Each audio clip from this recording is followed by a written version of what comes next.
YouTube, what is good? It is your boy Stimmy 2 times back at you again today with another Apex Legends video. And in today's video, guys, we are going to be going over the best ultimates in the game for all the legends.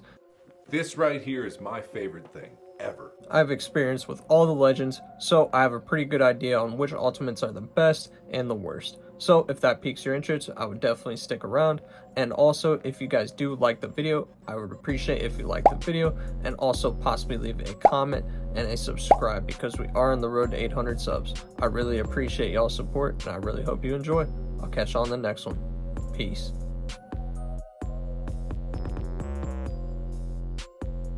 Alright, y'all, let's get straight into this. So we're going to start with Ashe, and I'm going to put Ashe's in C tier.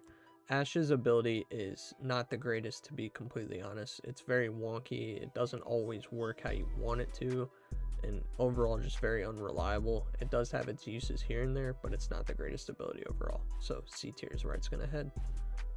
Next is Ballistics, and Ballistics is okay. I don't necessarily mind it that much. It's kind of more useful for ranked in those gunfights when you need it, but it's not like anything you necessarily need to have, especially if you're good at loot management already. You won't find this ability to be all that saving grace or whatever, so B is a good spot for it. Next is Bangalore's ability, and Bangalore's ability is one of those abilities where it can literally do everything that you could possibly need it to. It's very, very versatile ability, and it can save you in so many situations. It's just very, very good, and definitely belongs in that S tier. Next, joining Bangalore is going to be Bloodhound, and Bloodhound's ultimate is amazing because it makes you the fastest legend in the game while you have it. Obviously, you got the wall hacks, and that mixed with the scans, it's just a very, very versatile ability like Bangalore's. And trust me, guys, I'm telling you, just go use Bloodhound and his ultimate. It is so worth it. Also joining those two in S tier is going to be Catalyst. Both Bangalore and Catalyst both actually caught a nerf to their ultimates, but they're still insanely good. Another one of those abilities where it's extremely versatile and can save you in so many situations. So it definitely belongs in S tier. Next is Caustic, and I'm going to put Caustics in B tier. It's a very good defensive ability and offensive ability, but it's also easy to avoid as well. But in buildings, it can be very, very deadly. So it's kind of got like that niche side to it, but it's still very, very good ultimate. So I think it belongs in B. Next is Crypto's ultimate, and the reason I'm putting it in C tier is because when you're going to use the ultimate anyway, you kind of want to be with your team suppressing fire and keeping them from pushing you. So it's hard to take advantage of the 50 shield health it takes all the enemies because they can shoot the drone and you kind of have to place it in a location. It just removes you from the fight unnecessarily. So I'm going to put it in C tier. Next is Fuse, and Fuses is going to go in B for me because it's a very good offensive and defensive ability, but it's also very easy to avoid. Like, they get a warning when it's coming down and a sound. So again, very easy to avoid.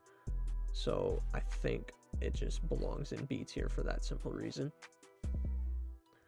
Gibby's ultimate, I'm going to put that in S tier, and reason being is because it's, again, one of those very versatile abilities. So it just belongs right on there with those four as well.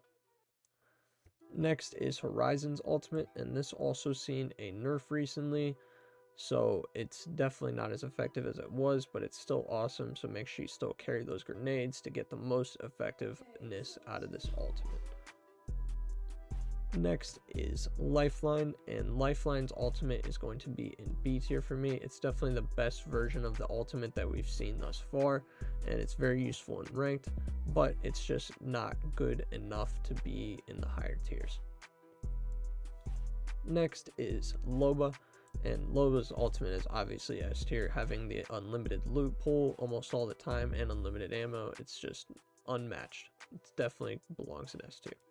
Next is Mad Maggie's ult, and Mad Maggie's ult is going in C tier because it's very wonky and doesn't always go where you need it to. It can also hurt you and your teammates more than it helps you.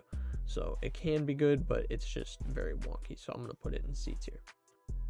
this is going to be kind of a hot take, but Mirage's ultimate is definitely A tier for me, especially if you know how to use it effectively. It can blow your mind with how effective it can be. So I'm going to put it in A tier. Next is Newcastle, and I'm also going to put his ability in A tier. It's a bit wonky, so that's why it's not S tier, but it is extremely effective and can get you out of a lot of situations and can also help out teammates greatly. Next is Octane's jump pad, and I'm going to put that in B tier. It's pretty straightforward ability. It can be used very effectively, but it's also hard, or it's not hard to track you when you're using it. So it's kind of got that effectiveness dipped off of it, but again, can still be very effective. Next is Pathfinder's Zipline, and I'm going to put that in A tier. I mean, it's not much to say about it. It's just a zipline, but it is a very effective rotational tool and can get you out of a lot of situations, and you can get creative with it with being able to jump on and off the zipline. So A tier it is. Next is Rampart, and I'm going to put Sheila probably in B tier. It's a little slow to use in the mobile form, still very, very deadly. And when you place it up behind one of the amp shields, you are able to get some great damage out of it, and it can be extremely effective and deadly. So I think I'm going to put it B tier. Next is Rev's ultimate, and I'm going to put that in A tier. It's a very, very, very good ability. Obviously, having that extra health on top of whatever shield you already have is a game changer, especially when you're fighting multiple squads. So I'm going to put that A tier. Next is Seer's ultimate, and I'm going to put that in B tier. It's a great information getter still, and you can see what players are doing or what they're trying to do. So for that reason, in general wall hacks, I'm going to put that in B tier. Next, we got Valkyrie, and I'm going to put that in D tier because obviously there's evac towers in the game, so it's really not the most useful ultimate at all. It can still be used in those niche situations, but it's just not something you need, if that makes sense. Next is Vantage, and I'm going to put Vantage's sniper in B tier. It's another one of those niche situations, but it can be very helpful, especially since you're able to down enemies in 2 shots. I'm telling you guys, sometimes this thing can be extremely deadly, and it is definitely worth the use, and I hope it gets some more love in the future. Next is Watson's generator, and I'm going to put that in B tier. It's another one of those niche situation things, but it's great for end games, especially when people are just chucking nades at you repeatedly and you can't really do anything about it. It acts as a trophy system and also heals your shields at the same time, so it's a very useful ability.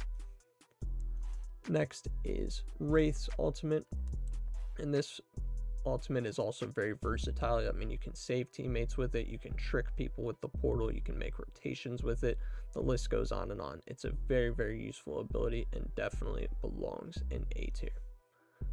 And next in finally is Conduit's ultimate, and the reason it's not going to be S tier for me is because it takes a bit too long to deploy, but it is very, very good, and it will keep people off your position and also trap people in certain positions as well. So that's my tier list, guys. I hope you enjoy.